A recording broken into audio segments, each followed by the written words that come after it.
특징주로 EID를 한번 보겠습니다.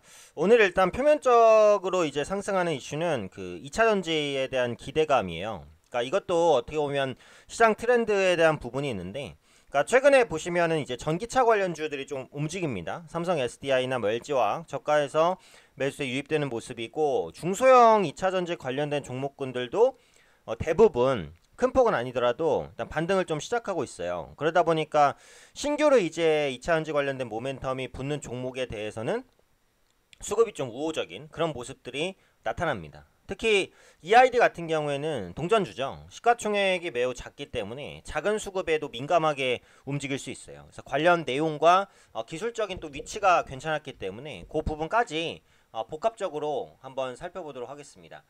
일단 EID 같은 경우 이제 많이 보셨겠지만 어떤 사업을 영위하는 기업인지 좀 모르실 수도 있을 것 같아서 지금 기본적으로는 그 육류 도매 사업도 영위를 하고 있고요. 화장품 제조 판매 사업 등을 이제 영위하고 있는 업체예요. 근데 추가적으로 이제 원격 솔루션 관련된 사업도 좀 하고 있는 상황이라서 요즘에는 이제 화장품 부분에 조금 포커스를 맞췄다가 최근에는 이제 그 부분이 너무 여의치는 않다 보니까 신사업을 좀 적극적으로 추진하고 있는 모습이에요. 그러다 보니까 기업의 정체성 자체는 약간 좀 애매해진 부분은 있어요. 그래서 이 부분 좀 같은 경우에는 좀 참고를 하고 보시는 게 맞다고 말씀을 드리겠고요. 우선 이제 EID 같은 경우 앞서 말씀드렸던 이제 표면적인 이슈는 그 2차 전지입니다.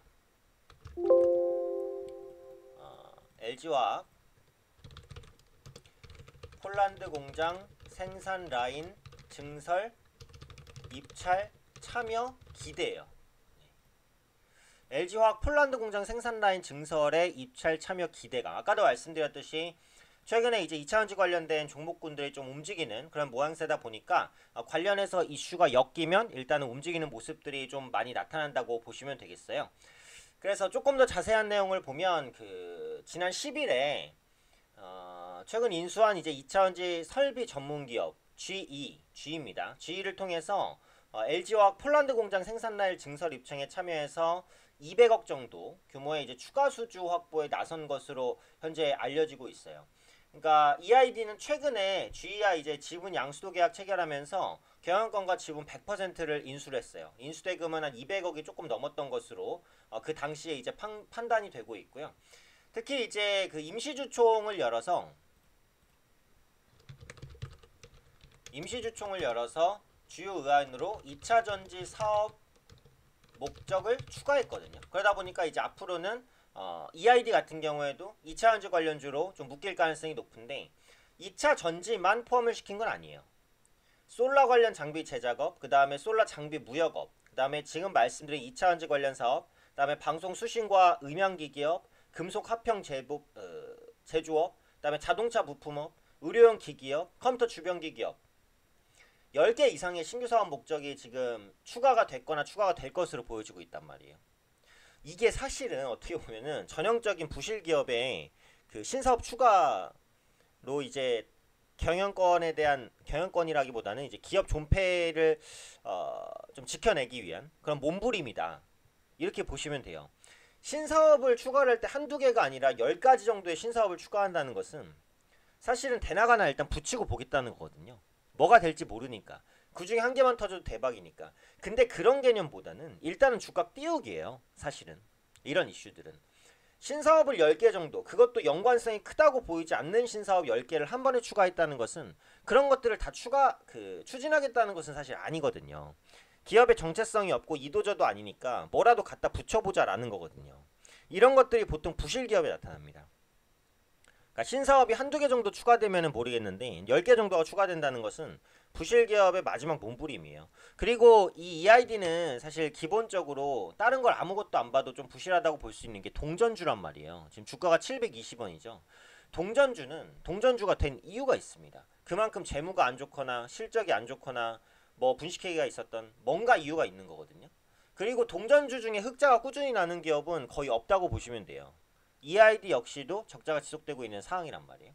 근데 오늘 같은 경우는 신사업과 이제 그 2차전지 관련된 모멘텀이 복합적으로 부각이 되면서 반등을 했고, 이게 기술적으로도 위치가 괜찮았던 게 급등하기 전에 그 가격을 보시면 이게 상승 후 눌림 후 상승 후 눌림 후 상승 후 전형적인 눌림인데 이 눌림을 보인 가격이 전고점이란 말이에요. 제가 어제 그 기초 강의 지지선과 저항선의 이해와 활용이라는 강의 영상을 올려드렸어요. 그게 한 20분 정도가 돼서 조금 길기는 한데 충분히 보실만 하거든요. 그래서 지지선과 저항선의 이해와 활용을 보시면 정확하게 이제 그 강의에 맞는 차트입니다. 여기서는 약간 저항이 될 수 있지만 뚫고 내려설 땐 지지가 된다. 근데 여기다가 하나의 더 지지 요인이 있어요. 20일 이평선이잖아요. 20일 이평선을 밟고 있다면 기술적으로도 사실 한번 뜰 수 있었어요. 근데 EID 같은 경우에는 워낙에 그 단기적으로 작전이나 이런 부분들이 많이 이루어지는 종목이기 때문에 기본적으로 주의를 하셔야 됩니다. 다른 동전주보다도 사실 더 주의를 하셔야 되는 종목이 EID예요.